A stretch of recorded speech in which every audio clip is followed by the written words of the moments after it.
Estátua da Liberdade partiu. A viagem está muito tranquila.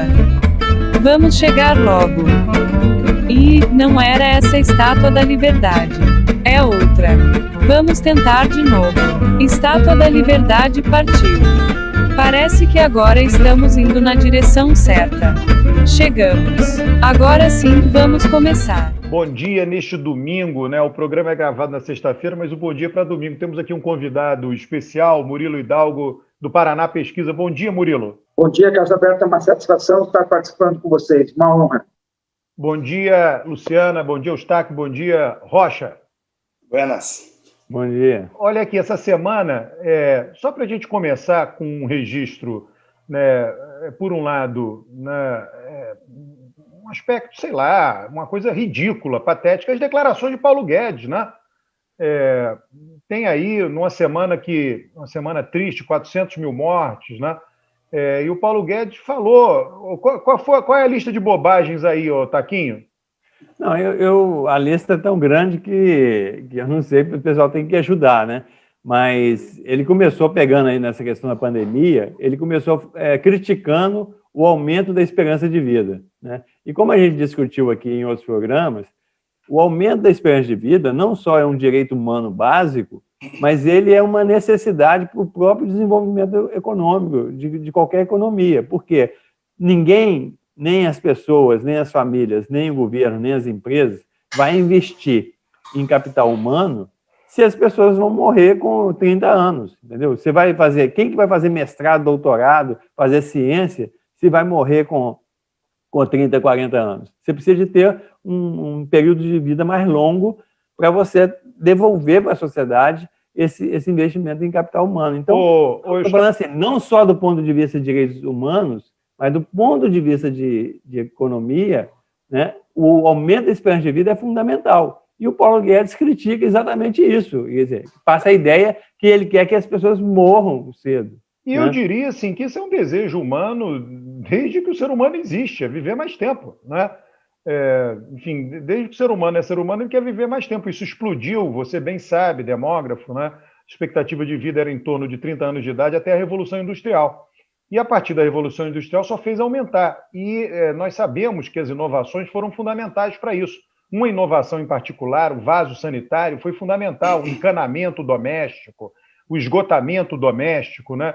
Isso daí impulsionou a expectativa de vida de uma maneira incrível. E nós sabemos que o indicador expectativa de vida é a ponta de um iceberg, que embaixo desse indicador tem uma série de medidas que foram tomadas que melhoraram a vida das pessoas. A gente sabe, por exemplo, que as crianças têm mais chance de ultrapassar 1 ano de idade, né, vivas, obviamente, se a mãe tem uma escolaridade mais alta, ou seja, a expectativa de vida reflete a escolaridade da mãe. E aí ele vai lá e fala isso. O que é isso, meu Deus? E além do mais, é o seguinte, ele fala isso na semana que o Brasil, primeiro, em 2021, ultrapassou as mortes de 2020 pela Covid, né? E em 2020 foram 195 mil mortes, e esse ano, até dia 25 de abril, já tinha passado de 195 mil, né? E logo depois atingiu 400 mil mortes, né? A segunda maior montante do mundo, né? Então, assim, e a coisa continua, né? Nós estamos aí marcando 3 mil mortes por dia. Taquinho, isso aí é um programa de governo, é uma promessa de campanha. Bolsonaro falou durante a campanha que o Brasil precisava voltar uns 50 anos. Tá? Ele falou isso na campanha, que o Brasil precisava voltar uns 50 anos. Eles estão cumprindo a promessa de campanha. Estão tentando quando entrei na faculdade de Direito, quando eu entrei na faculdade de Direito, a expectativa de vida do brasileiro era 65 anos. Pouco antes era 60, mais 15 anos antes era 55. Então, eles estão voltando. O Brasil está voltando a... assim, o cumprimento e implementação do programa de governo deles, né? E a outra declaração do Paulo Guedes foi a coisa do filho do porteiro zerar no Enem, né? Na verdade, isso a Luciana falou aqui, isso aí é o que ele pensa, não é um ato falho, não é um erro de mesa de boteco, é o que o cara pensa. Essa gente acha que A ralé não tem que ir para a universidade, a ralé tem que fazer curso técnico e está muito bom, se conseguir, entendeu? É assim que funciona. A universidade é bolsa para a classe média e para a elite, a vida toda no Brasil, né? Então, essa é a lógica deles. O Paulo Guedes é um exímio representante dessa pandemia que existe na economia, que forma economistas cretinos, que não têm noção da razão pela qual a economia existe, sequer. Eles acham que a economia existe para gerar dividendo na Bolsa de Valores. O resto que se dane. Certo? É assim que funciona. Por isso é que não vai ter... Eles não estão dando nem bola para... Se tem dinheiro ou não tem dinheiro para o IBGE fazer censo. Né? Não estão dando nem bola se o número de pessoas que está aí na rua sem ter o que comer aumentou. Né? Se uma parcela grande da classe baixa que conseguiu ascender durante os governos anteriores já voltou para zona de insegurança alimentar. É isso que está acontecendo. Tá? É um programa de governo. Sabe? Aliás, a população aos poucos está se dando conta disso. E o Murilo, eu conversei com ele há coisa de 4, 5 meses atrás, ele me disse o seguinte: olha, o Bolsonaro tem um problema que começou a ter uma migração de regular na avaliação dele para o péssimo. E é uma coisa, parece que é uma coisa consistente. O Murilo me falou isso há 4 meses atrás, 5 meses atrás. E a gente tem visto isso se confirmando, e as pessoas estão acordando, não é da noite para o dia, né? As pessoas acordam, mas estão acordando. Aliás, eu queria perguntar para o Murilo... Peraí, que a Luciana estava querendo falar. Eu queria que a Luciana falasse sobre isso também, mas eu queria perguntar ao Murilo qual é a razão disso, dessa migração. Ela é lenta, mas ela está acontecendo. Né? E onde é que ela vai parar? Rocha, Deixa eu só completar uma gafe do Paulo Guedes também, e aí a gente já passa para esse aí. A que eu queria trazer foi a conversa vazada, né, que ele não sabia que estava sendo gravado, do comparativo da vacina, das 2 vacinas, e ele chamando a atenção para a maior eficiência, né, do processo de produção e também da aplicação da Pfizer, né? Quer dizer, de verdade, isso não era para ser assunto nem com a Câmara aberta, nem com a Câmara fechada, nem de jeito nenhum, né? Porque na medida em que a gente está aí com a eminência de faltando vacina para a 2ª dose da Coronavac, e a gente precisa, né, de insumos da China, atacar a China, descredenciar a China é uma péssima estratégia, né? Então, e o que lamenta é isso, essa falta de incorporação do que é importante, do que é necessário para o bem da população nesse processo. É o que a gente falava, era para estar incorporada essa dependência nesse momento da China, de forma que se evitasse esse tipo de conversa, independente da televisão estar aberta ou estar fechada. E, além de tudo, tem uma outra coisa que é importante. Quase 80% da população brasileira foi vacinada até agora com Coronavac. Então, ficar enfatizando que uma é mais eficiente do que a outra e tudo mais, só faz causar também uma certa insegurança a esses milhões de pessoas aí que se vacinaram com Coronavac e tudo mais. Então, assim, não acrescenta, né? É uma falta de empatia, uma falta mesmo de inteligência emocional num momento como esse. Perdão, Murilo, pode passar para você. Não, peraí, antes do Murilo falar, Murilo, olha aqui, você é o cara, é o dono, é quem toca o Paraná Pesquisa. Antes de você falar de qualquer dado, porque o nosso canal aqui, tudo isso aqui vai público, aí vão ter os comentários, as pessoas vêm comentando, se queixando que a Luciana fala pouco, que nós somos machistas, bababá. Vão falar também, e aí, por isso que eu gostaria que você entrasse logo de sola nisso, né? Não dá para confiar no Paraná Pesquisa, que o Paraná Pesquisa é isso, é aquilo, o Murilo é isso, é aquilo, foi lá conversar com o Bolsonaro. Eu acho que a gente tem que, olha, francamente, né, toda vez que eu comento no Twitter um dado de pesquisa, eu sempre digo para todo mundo, eu não brigo com o resultado de pesquisa, eu não vou ficar brigando. Se eu comentei, é porque eu estou levando em consideração o dado, não importa, né? E aí fica essa coisa, né? Porque eu acho que é importante que você já encare essa crítica aí, né? Esse canal aqui, esse meu canal aqui, é muito plural, tem gente, né, que assiste ele de todas as tendências. Eu sou uma pessoa muito moderada, procuro trazer convidados igualmente moderados, né? Então eu gostaria que você já, antes de falar dos resultados substantivos, né, falasse dessa crítica que se faz, né? De um modo geral, até e a você, ao seu instituto, enfim. Porque isso é muito desagradável. Eu não gosto, eu já sei que vão ter esses comentários, vão dizer dessa minha fala, o Alberto falou isso, falou aquilo, o Alberto passando pano, né? Eu acho tudo isso erradíssimo, né? As pessoas estão enlouquecidas. Tem um dado concreto, real, e as pessoas não querem levar em conta aquele negócio. Se o termômetro não dá o que eu queria que ele desse, vou quebrar o termômetro. Vamos lá, Murilo. Vamos lá, cara. Obrigado pela oportunidade de tocar nesse assunto e a gente poder falar, tá? A Paraná Pesquisas, ela existe há 31 anos, certo? Até 2014, nós éramos um instituto que divulgávamos quase nada de pesquisa. A gente fazia pesquisas para as campanhas eleitorais, certo? Então, a gente tinha muito contato com os candidatos. Eu não publicava pesquisa. Então, os candidatos eram meus clientes. Então, a gente tem uma boa relação em quase todos os campos da política. Essa primeira abertura que você falou, o Murilo teve com o Bolsonaro. O Murilo teve com o Bolsonaro. Mas o Murilo teve com o Haddad, o Murilo teve com o João Dória, o Murilo teve com o Luciano Huck, o Murilo teve com todo mundo. Todos os pré-candidatos, à exceção do Ciro Gomes, eu não tive a oportunidade de conhecê-lo ainda, mas o irmão dele eu conheço, de estar nos últimos 6 meses em reuniões com eles. Eu acho que a gente tem a obrigação de cada pesquisa que a gente faz, a gente encaminhar aos pré-candidatos a presidente da República, inclusive escutar as críticas que eles têm quanto ao resultado também, e como que eles analisam, como que eles estão analisando as pesquisas.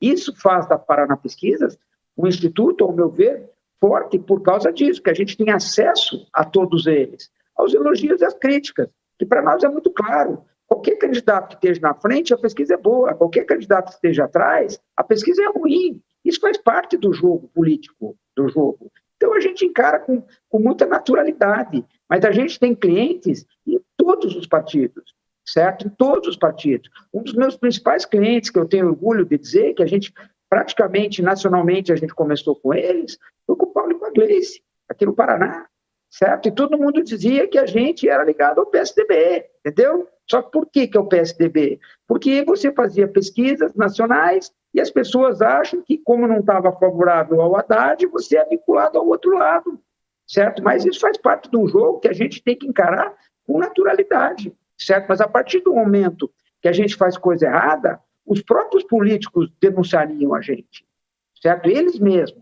A partir do momento que o Instituto de Pesquisa vende uma pesquisa que ele que ele é corrupto, que ele vende uma pesquisa para um político... Vende o resultado, né? Vende o resultado. Isso, né? Vende o resultado da pesquisa. Esse político, mais cedo ou mais tarde, ele vai sair falando, comprei ele. Eu desafio alguém dizer que me comprou, certo? Isso não existe. Então, a gente vê as críticas com naturalidade fazendo parte do jogo.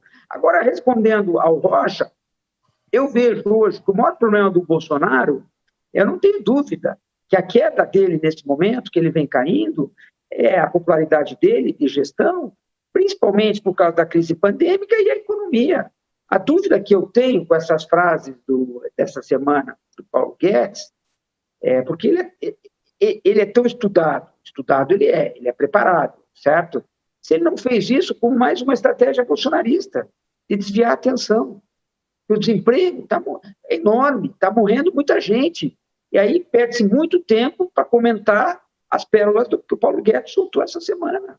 E tirou o foco do Bolsonaro também. Essa semana passou do Bolsonaro para o Paulo Guedes.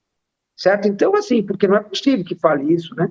Ele é preparado, certo? Ele é um homem preparado. Então, eu tenho um pouco de dúvida se isso também não é um disfarce, né? Porque o grande problema do Bolsonaro hoje é a crise pandêmica e a economia. Se a economia reagir, não sei se é possível ou não é possível, não vou entrar nesse mérito, mas se a economia reagir em 2022 e a crise pandêmica passar e o brasileiro tiver dinheiro no bolso, o Bolsonaro passa a ser um forte candidato, novamente a se reeleger. Se a economia estiver mal, não é forte candidato a ganhar nas eleições. Ao meu ver, a relação do eleitor brasileiro tem muito a ver com o bolso. E, infelizmente, a Luciana pode concordar ou discordar, o brasileiro tem memória curta. Vai valer como vai chegar o último ano, né? Agora, olha aqui, é nisso que eu quero levantar essa bola aqui. Se eu não me engano, em algum programa anterior a gente já tratou desse assunto. Eu acho que se a eleição fosse esse ano, vamos supor que a eleição, nós estamos entrando em maio, né? Maio já. se a eleição fosse esse ano, em outubro, Bolsonaro seria derrotado, não haveria tempo de recuperação. Porém, a eleição sendo no ano que vem, eu ainda acho, eu não estou dizendo que haverá recuperação. Eu estou dizendo que há tempo para a recuperação. Não estou dizendo que ela haverá. Estou dizendo que há tempo. Pode acontecer, pode não acontecer. Então, queria levantar essa bola para vocês. Eu acho que Bolsonaro ainda não está morto, para falar a verdade. Eu acho que ele tem ali um grupo ainda que defende ele de maneira muito ativa, né? E eu acho que vai depender da pandemia, do andamento da pandemia. Hoje, alguns infectologistas dizem que em junho ainda vai ter uma crise bastante pesada por causa da vacinação, que ainda continua lenta, e da falta de políticas de restrição, né, de isolamento. E por causa do inverno, então, né? Por causa do inverno. Se vier o inverno, aumentar o número de casos, ou seja, não tiver um controle disso, vai retardando e diminuindo o tempo possível para a retomada da economia e a própria retomada dele. Além do caso objetivo, tem a questão também da CPI. A CPI também vai trazer o vínculo, a responsabilização e tudo mais. Então, a CPI e a pandemia, se houver isso que se está imaginando, de que vai haver um agravamento, isso prejudica e diminui o tempo de recuperação do Bolsonaro e da economia. Então, eu acho que a questão política de responsabilização e a questão da pandemia que vai vir para frente é o que vai dizer daqui para frente. Agora, se tudo correr bem, né, dentro da perspectiva de melhorar, não houver mais agravamento e tudo mais, eu acho que além da questão da melhoria real da economia, ainda tem o discurso do Bolsonaro ainda está vivo, de que ele quis conservar o emprego, ele quis conservar a economia, e a responsabilidade disso estar ruim passa muito pelos governadores e prefeitos. Ele ainda tem essa narrativa para colocar, né? Eu concordo com você, Luciana. Eu acho que o Bolsonaro também não está morto. Eu acho que a eleição, de uma maneira geral, ela está antecipada no Brasil, né? A eleição ela ainda está muito longe, muita coisa, muita água debaixo da ponte ainda vai passar. E a polarização, ao meu ver, essa polarização Lula-Bolsonaro, beneficia demais os dois, certo? Eu acho que, assim, o risco dos dois seria uma terceira via. Ao meu ver, essa terceira via, se passasse ao segundo turno, hoje, pelo menos pelo quadro de hoje, ele seria favorito para ganhar do Lula e para ganhar do Bolsonaro. Mas, pelo visto, essa terceira via está muito difícil de aparecer, essa terceira via, né? Eu concordo com você. Eu acho que o jogo está aberto. Eu acho que os dois são os principais favoritos, e nesse momento é muito difícil para a terceira via, e como se falou, Luciana, vai depender do momento que a gente vai estar vivendo, principalmente por causa da pandemia. Como se falou, se em junho, julho, tiver uma nova crise, com novos lockdowns, com mais gente morrendo, aumentando essas taxas, fica difícil para o Bolsonaro novamente, entendeu? Então, vamos aguardar os próximos dias, né? Eu acho o seguinte, eu acho que o Bolsonaro está com ingresso no segundo turno de 2022. Seguindo piorando a pandemia e a economia, eu acho que, ainda que esse quadro aí econômico e pandêmico continue, ele vai para o segundo turno, né? Agora, ele não ganha a eleição, né? Para ele ganhar a eleição, é preciso acontecer o que vocês estão falando, melhorar a questão da pandemia e a economia. Eu acho que ele está tendo um problema. Assim, me corrija, Murilo, depois, se você puder, essa migração do regular, porque o 30% dele continua lá, o que está mudando é o pessoal do meio indo para o péssimo, né? Então, isso está acontecendo, ao meu ver, por quê? Porque as pessoas estão conseguindo enxergar, as coisas estão ficando mais claras. Por exemplo, isso que a Luciana se refere, da narrativa de que ele quis segurar a economia, o Supremo não deixou, os governadores não deixaram e os prefeitos não deixaram, isso vai perdendo energia com o que está acontecendo no mundo, né? As pessoas têm capacidade de raciocínio. O cara está olhando para os Estados Unidos, já vacinaram 200 milhões de pessoas, a economia voltou, está se recuperando. Por quê? Por causa da vacina, né? Portugal está lá agora já abrindo tudo, Israel já não estão usando nem mais máscara. Então, assim, isso é notícia no mundo, as pessoas começam a ver isso na televisão, em tudo quanto é lugar, ó, onde conseguiram fazer vacina, recuperou rápido a economia, que era o que todo mundo dizia antes, olha, o que vai recuperar a economia é a vacina, não é essa doidice aí que o Bolsonaro está propondo. Então, isso vai perdendo, as pessoas vão percebendo e ele vai perdendo energia, né? Eu tenho para mim o seguinte, se você tirasse a pandemia, não tivesse a pandemia, a situação do Bolsonaro não seria muito diferente do que é, por causa do problema econômico, né? A economia é uma tragédia, ele não tem projeto econômico. Paulo Guedes é um croupier do mercado financeiro, não entende nada demais. Ele entende de economia tanto quanto eu. Ele não sabe nada. Então, assim, ele raciocina, é como se o povo não existisse. Ele acha que fazer o equilíbrio fiscal é um mérito, ele vai receber a medalha, né? E o povo vai ficar grato para ele. Pô, maravilha, Paulo Guedes, você conseguiu o equilíbrio fiscal e eu estou passando fome, mas não tem problema, eu posso continuar passando fome, pelo equilíbrio fiscal eu passo fome, né? Ou seja, as sociedades mudaram, né? Quando terminou a guerra, os caras vieram lá com aquele, todo mundo tem que fazer um sacrifício, todo mundo vai ter que entregar um pouco de si para recuperar. Isso era... As pessoas viram que aconteceu uma guerra, então nós precisamos fazer um sacrifício todo mundo. Hoje não, as pessoas não vão fazer sacrifício porque o cara olha a situação dele e vê que o pessoal do andar de cima triplicou a fortuna. A concentração de renda é escandalosa, então as pessoas não vão ter esse espírito de colaborar com o governo. Ao contrário, então a situação do Bolsonaro é muito difícil, mas eu acho que ele morto ele não vai ficar nem até 2022. Ô Rocha, eu quero discordar de você. Você falou que o Paulo Guedes entende de economia tanto quanto você. Isso é um absurdo. Você entende muito mais do que ele. Tá?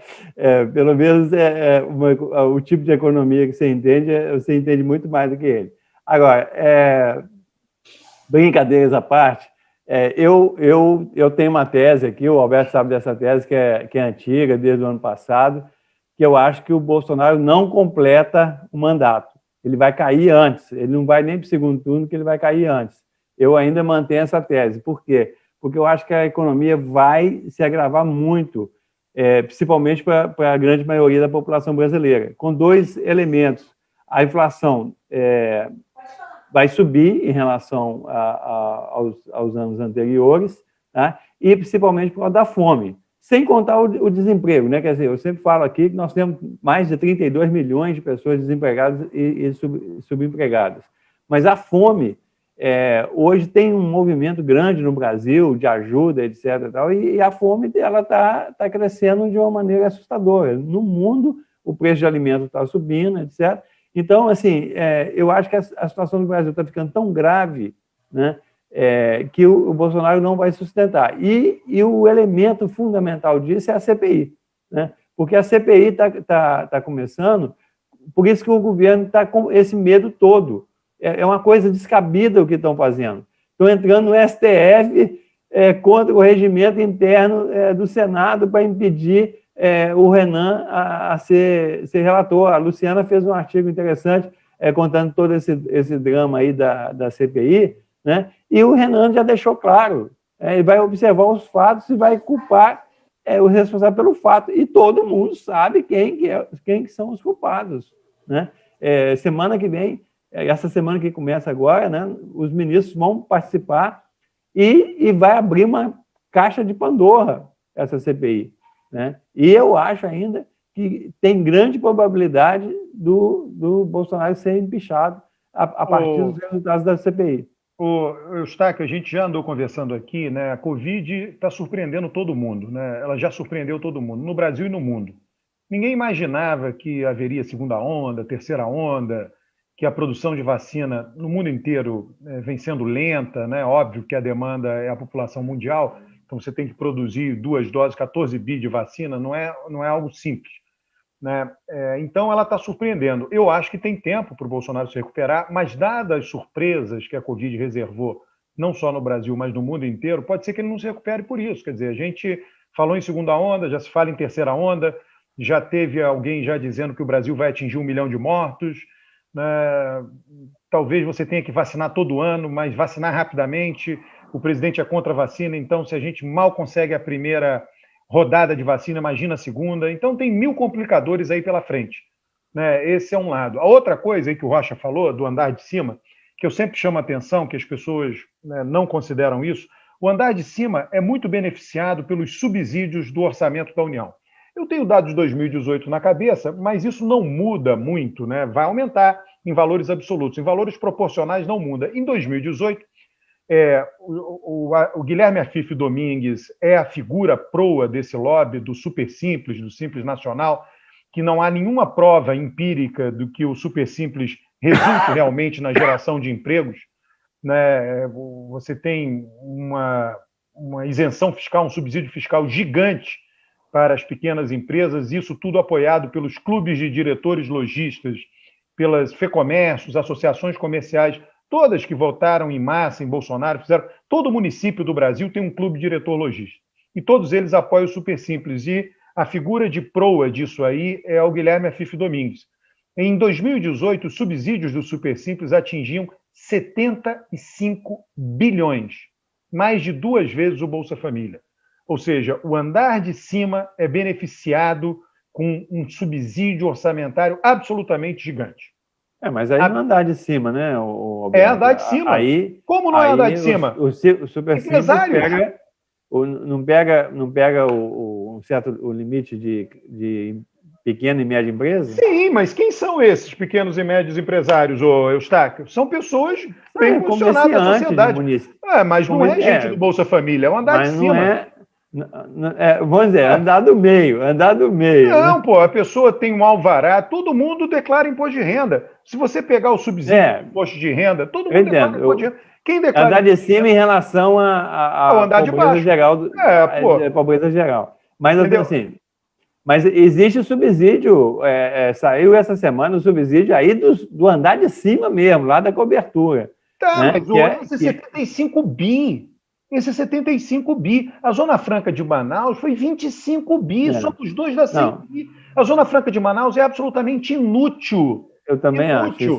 É uma maquiladora para dentro, uma maquila para dentro. Você importa peças, monta essas peças, os componentes, e põe dentro do Brasil. As maquiladoras do México, que geram divisas para o México, importa, monta e exporta.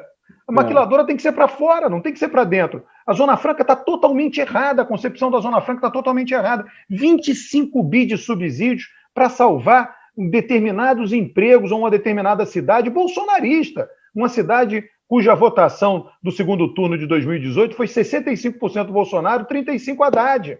Mas se não fosse bolsonarista, estaria errado do mesmo jeito. Eu só estou dizendo, você tem... não vai acabar de uma hora para outra, né? Nem sei se vai acabar 1 bi disso aí, né?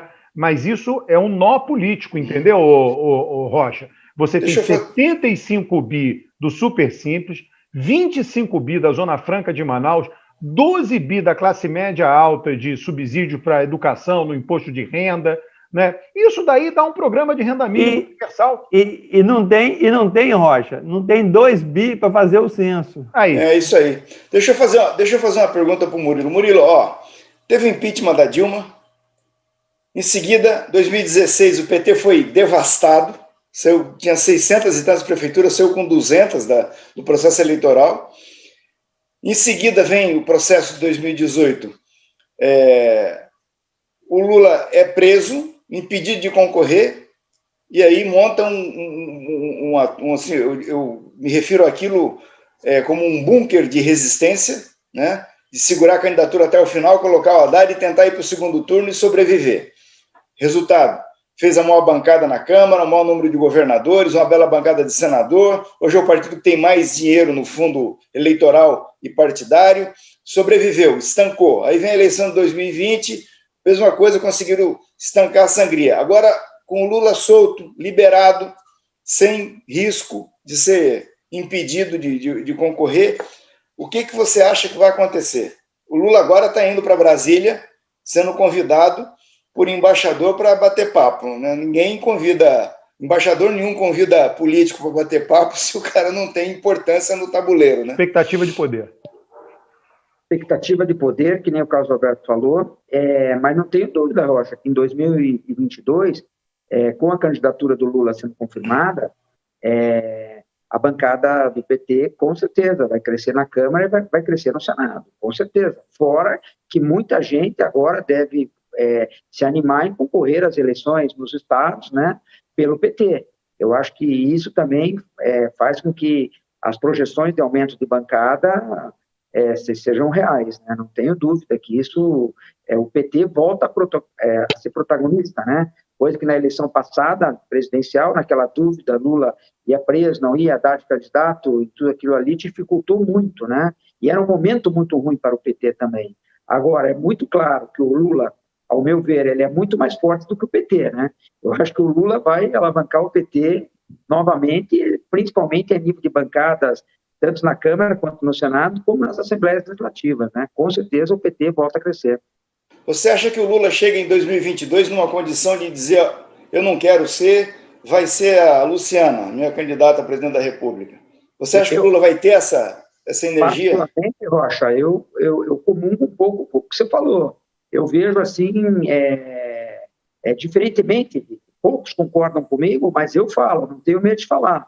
Eu acho que hoje, para o Bolsonaro, não estou dizendo que o Bolsonaro vai ganhar ou não vai perder. Tanto para o Lula é bom enfrentar o Bolsonaro, quanto para o Bolsonaro é bom enfrentar o Lula. Uma terceira candidatura é fatal para os dois. Eu acho que lá na frente, o Lula, sei lá se o Lula vai concluir isso ou vai querer ir para a disputa, vai depender muito, Rocha, a meu ver, do momento em que o Brasil vai estar vivendo. Outra coisa que todos sabem, pelas pesquisas, pelas nossas pesquisas, o Lula é considerado o melhor presidente do Brasil mais recente. E as pessoas têm memória, o Lula é considerado o melhor presidente do Brasil. Então, essa é uma pergunta que eu me faço. Será que ele vai entrar? Será que ele vai querer disputar uma eleição para ele ser um presidente que ele, uma condição econômica arrasada, e ele possa fazer muito pouco e se sair mal lá para frente? Porque hoje ele é um cara que vai ser estudado para frente. Ele é um cara que ele é um mito. O mito é ele hoje, né? O mito então, é na ele. verdade, o que eu vejo, assim, que eu vejo um pouco de dúvida ainda, se ele vai enfrentar tudo isso ou não. E outra coisa, como você falou, eu não tenho dúvidas, na eleição passada, que foi, se eu não me engano, 55-45, com o Lula solto, o resultado já poderia ter sido outro, né? E ele apoiando uma outra candidatura, com certeza é uma possibilidade que, ao meu ver, não deve ser descartada. Eu queria colocar, isso é a segunda vez que o Murilo fala da candidatura da terceira via, eu queria falar a respeito disso, mas eu queria primeiro falar uma coisa sobre as microempresas, os incentivos fiscais que o Alberto estava falando das microempresas. Eu acho que aí, Alberto, tem dois problemas que eu acho que é difícil combater isso. O primeiro é isso que o Eustáquio falou. Tem a população, a opinião pública tem uma imagem de que quem gera emprego para o trabalhador sem qualificação é a pequena empresa. Então, tem um carinho muito grande da população pelos pequenos empresários, porque eles acham que são eles que empregam a grande maioria da população sem coisa. Então, acho que existe uma questão afetiva aí, que tem uma adesão. E o segundo ponto que eu acho importante dizer é o seguinte: eles têm uma bancada que não é pouco expressiva na Câmara dos Deputados. E essa bancada que não é pouco expressiva na Câmara dos Deputados, uma vez a gente fez uma análise para ver sobre o efeito do lobby, o efeito das bancadas sobre a votação do impeachment da presidente Dilma. E na Câmara, no Senado, o peso da bancada ruralista foi o mais importante. Tá? Então, assim, foi o que mais explicava a votação, era pertencer ou não pertencer à bancada ruralista. Em compensação, na Câmara dos Deputados, essa bancada da pequena empresa teve um efeito também muito explicativo. Então, acho que eles têm peso político no Congresso Nacional, eles têm expressão e eles contam com a aprovação da opinião pública. Então, não é um discurso fácil de passar, porque a primeira reação é essa que o Eustáquio falou, tem a cobertura antes de chegar no intermediário. E só queria falar um pouquinho sobre a questão da terceira via, que o Murilo está falando. O que eu percebo muito é muita indefinição sobre essa terceira via. Agora eles querem jogar para o ano que vem. eu acho que o vazio de não ter um nome, alguém que se possa imaginar e pensar na terceira via, favorece as duas candidaturas hoje, favorece a candidatura de Bolsonaro e a candidatura do Lula. Porque está um vazio, então as pessoas não têm para onde ir, elas já vão se colocando, e o problema é que elas, ao se colocarem, pode já ir enraizando esse voto. E na hora que chegar a terceira, é totalmente despropositado, porque em última instância já se enraizou. Então, existe um momento agora, não tem espaço, mas a depender do que vier, tem espaço, e as pessoas, ao ficarem satisfeitas com um lado ou outro, já tem que ter uma ideia em quem que elas podem. Não existe um espaço vazio, tem que ter alguma pessoa que incorpore esse projeto. Não existe assim... Nós estamos em uma política em época que já passou, né, dos meios de comunicação, que, em última instância, você precisa da personificação de um projeto. Olha aqui, deixa eu botar aqui para vocês verem, porque isso aqui é grave. É isso que eu digo, ó. Olha aí, ó. Tá aparecendo todo o slide? Não, né? Tá aqui, ó. A FIF, 2018, 75 bilhões, 25% dos subsídios do orçamento. Imposto de renda pessoa física, né? 31 bilhões de rendimentos isentos e não tributáveis. Aqui eu tenho lá isentos e não tributáveis, eu tenho pejotização, isso aí. Deduções do rendimento tributável, né? Deduções de subsidiar educação privada, né? Essas coisas. Plano de saúde, 19 bi. Somos 2, imposto de renda, 50 bi de subsídios. Tudo é lobby forte, eu não tenho a menor dúvida. Tudo é lobby forte. Zona Franca de Manaus. Está aí ela. Ó. 25 bi de subsídios. Associações filantrópicas. 27 bilhões de subsídios. Né?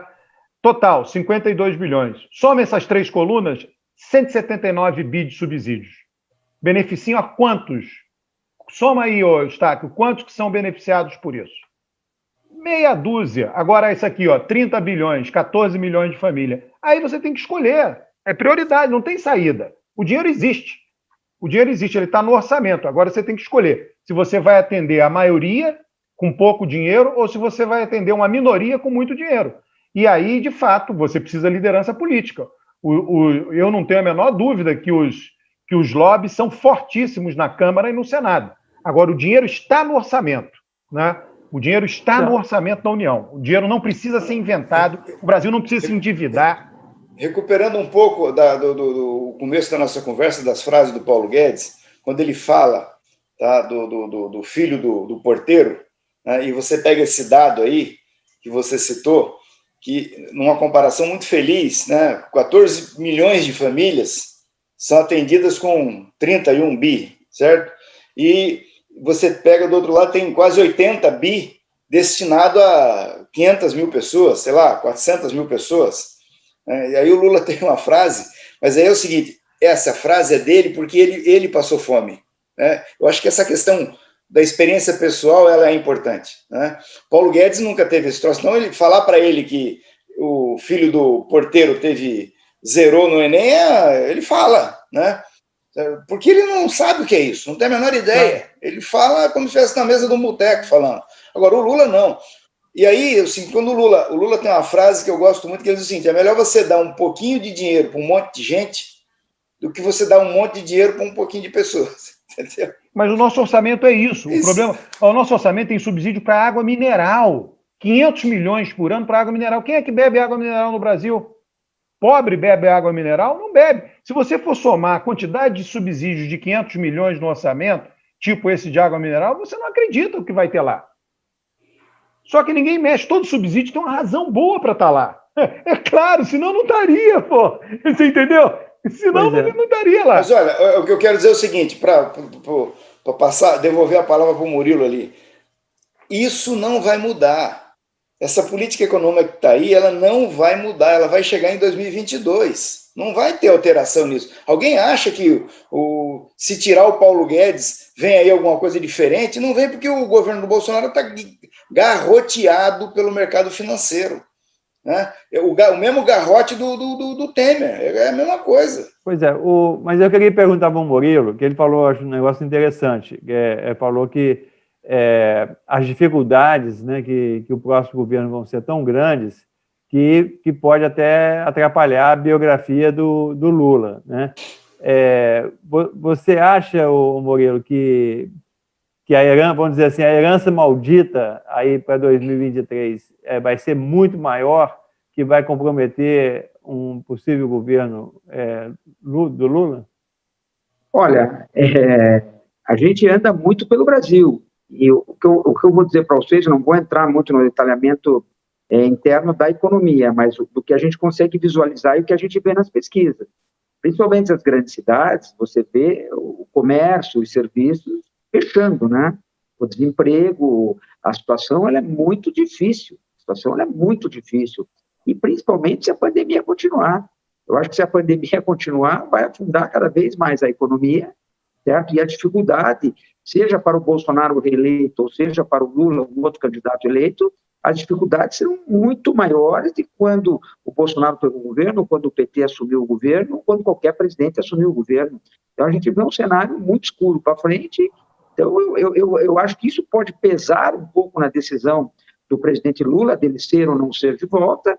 E outra coisa, eu acho que, entrando um pouco na terceira e na segunda via, eu não tenho dúvida que hoje a terceira via, para ter alguma chance, ela teria que virar a segunda via pela mão do Lula, né? Hoje em dia, Murilo, tem gente acreditando, né, que é possível tirar o Bolsonaro do segundo turno. Então, por exemplo, o Ciro Gomes falou, o segundo turno vai ser entre mim e o Lula, né?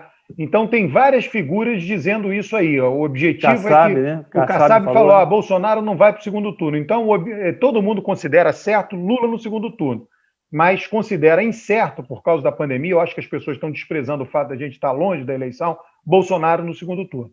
Mas é isso mesmo. Eu acho que o Lula está... O banquinho dele no segundo turno está reservado. Mas, Rocha, mas aí, para falar, o Lula é candidato. O Lula... Assim, deixa eu fazer um negócio. Isso, para mim, eu vou te responder da seguinte forma. Em 2018, o Lula estava preso, tá? E levou a candidatura até o último segundo para poder fazer a substituição para o Haddad. Tá?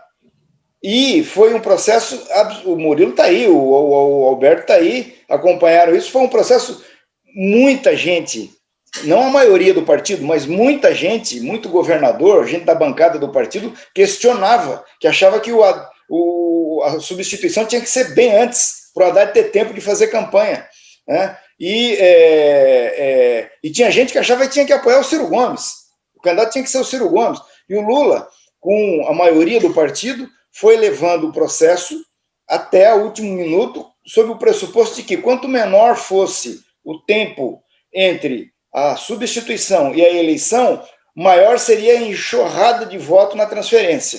Seria mais efetivo, mais eficaz. E, de fato, foi isso que aconteceu. Assim, o Lula vai ser candidato ou não? Eu não sei. Mas, certamente, ele vai levar essa candidatura dele até onde for possível, para lá na frente, se for o caso, ele fazer, já deu certo uma vez, vai dar de novo. Então, não dá para dizer isso, mas certamente ele vai ser candidato até o último minuto, vai. Aí lá na frente, se for o caso, for conveniente, for necessário, ele substitui. Eu digo que o Lula não tem, sou testemunha disso, o Lula não tem essa vaidade, porque foram oferecer para ele o terceiro mandato. Ele não aceitou. Né? Não foi pouca gente, né? Foi lá, o PIB brasileiro do presidente fica mais 4 anos, vamos fazer uma emenda constitucional, o senhor fica mais 4 anos, ele não aceitou. Aí depois foram convidar ele a disputar com a Dilma a convenção para Dilma não ser candidata à reeleição e ele ser o candidato. Ele não aceitou, entendeu? Por quê? As pessoas olham para o Lula e ficam olhando para o metalúrgico. Só que é o seguinte, o Lula, ele continua um metalúrgico, só que é o seguinte, ele hoje é uma figura que não improvisa. Não esperem que o Lula, qualquer tipo de improviso do Lula, o Lula não improvisa nada, é tudo absolutamente calculado milimetricamente. Não tem improviso. Então, ele vai fazer o que ele já fez, levar a candidatura até o último minuto e lá na frente decidir o que fazer. Aí vai ter essas considerações todas. Murilo, você acha que não é isso? Não, Murilo, houve aí uma queda aí na hora que a gente estava falando aí dessa tentativa, né, ou pelo menos dessa especulação, Kassab e outros, de que Bolsonaro não vá para o segundo turno. Veja bem, Carlos, eu acho que se a economia degringolar mesmo, essa chance passa a ser real, porque é muito claro que o bolso do eleitor pesa muito na hora do voto, certo? E ele tem a crise pandêmica, que é outro grande problema para ele. Agora, o Bolsonaro, concordo um pouco com o Rauch quando ele falou inicialmente, o que mais me chama a atenção hoje é a manutenção do em torno de 30% dele de ótimo e bom. É uma coisa que impressiona. Ele perde o regular, que cada pesquisa é ruim e péssimo, certo? Mas ele tem um eleitorado com ele ainda, e o que pode ajudar o Bolsonaro a ir ao segundo turno? Que é uma coisa que não se fala. Quantas candidaturas a gente terá? Dória será candidato?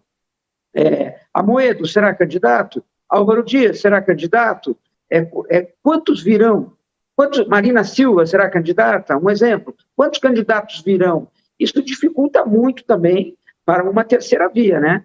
Então, eu acho que pelo quadro de hoje, se eu tivesse que fazer uma aposta, sem dúvida nenhuma, eu ainda apostaria pelo quadro de hoje, Bolsonaro-Lula, ou se a terceira via viabilizar, aí eu acho que passa a começar a ter muita chance. Eustáquio, você estava querendo falar? Não, acho que é a Luciana, deixa a Luciana falar. Luciana. Eu vou falar, mas se você quiser falar, você fala. Eu queria colocar um componente que é o seguinte, para a gente pensar em relação ao antipetismo, né? O quanto o antipetismo está caindo, porque isso é muito volátil também, né? Ele cai daqui até lá, até na eleição, não cai, porque essa volatilidade da afetividade partidária é muito curioso isso, porque em 2006 você tinha uma queda do petismo muito grande por causa do mensalão. Em 2010 ela voltou enormemente por conta do bom mandato do presidente, ex-presidente Lula, e passando para Dilma.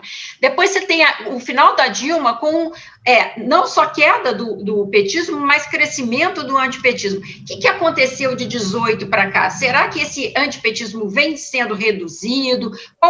Até que ponto até que ponto Bolsonaro pode contar com esse antipetismo, que é uma carta na manga dele, né, na hora que a coisa chega perto da eleição, ele bater nisso, quanto esse discurso pode responder?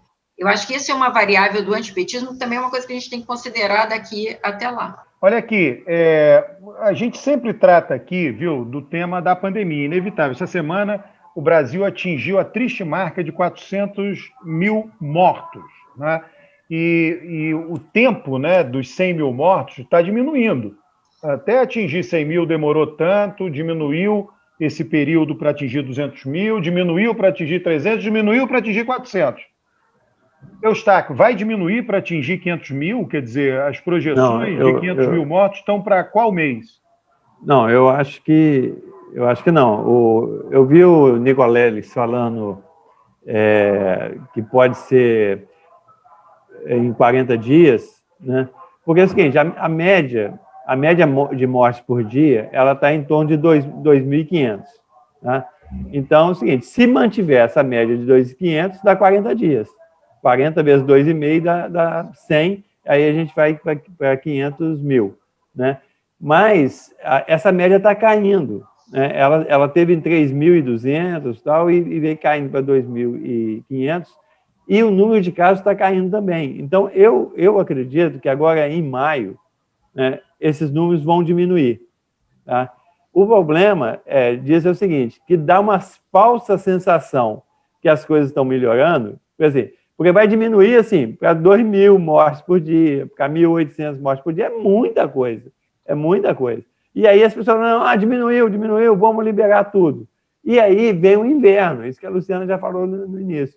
Vem o inverno e todas as doenças que são transmissíveis pela respiração, elas aumentam no inverno. Isso é normal. Então é o seguinte, com um relaxamento que já está acontecendo, com um relaxamento que vai aumentar quando os números diminuírem um pouco em maio. Né? Então, a possibilidade de vir uma terceira onda em junho, julho e agosto ela é muito grande. Então, assim, na minha previsão, a gente vai chegar em 500 mil pro final de junho, tá? Meados, final de junho. Agora, nós vamos atingir certamente, até o final do ano, 700 mil. Esse ano, ou seja, ano passado foi quase 200 mil. Esse ano vai ser 500 mil, só esse ano. E ano que vem, você falou em 1 milhão, ano que vem a gente bate 1 milhão. Aí eu não sei quando, mas assim, provavelmente antes das eleições. Você está mais otimista do que o Nicoleles, pô. Mais otimista? O Nicoleles é mais pessimista do que eu, isso é verdade. Eu sou pessimista perto do Alberto, porque o Alberto é um otimista incorrigível. Agora, perto do Nicoleles, perto do Nicoleles, eu sou um otimista incompleto. Não, veja só, do meu lado, você é catastrofista, não é nem pessimista.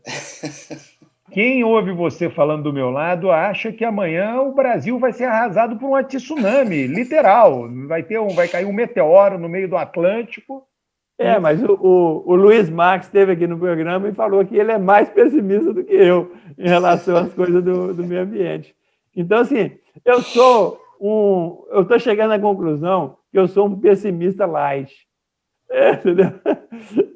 Um pessimista moderado. Tem uma frase do Monedeiro, ele se diz um otimista desesperançado. Mais ou menos isso. Então, eu queria saber do Murilo o que ele espera da CPI, Murilo. Da CPI da pandemia. Não tenho dúvida. Se tiver fatos bombásticos, vai afetar a imagem do presidente Bolsonaro. Mas precisa ter fatos bombásticos, né? Eu acho que essa é uma grande preocupação do governo para os próximos 90 dias aí, o que vem nessa CPI. Não tenho dúvida. Se vier fatos bombásticos, porque a imagem do Bolsonaro, no bolsonarismo, não está ligada à corrupção dele. Ele tem uma imagem de não corrupto perante o eleitor dele, né? Eu acho que se tiver alguma denúncia, alguma mancha muito forte, vai atingi-lo com certeza. Vamos ver os próximos 90 dias e como a CPI vem, né?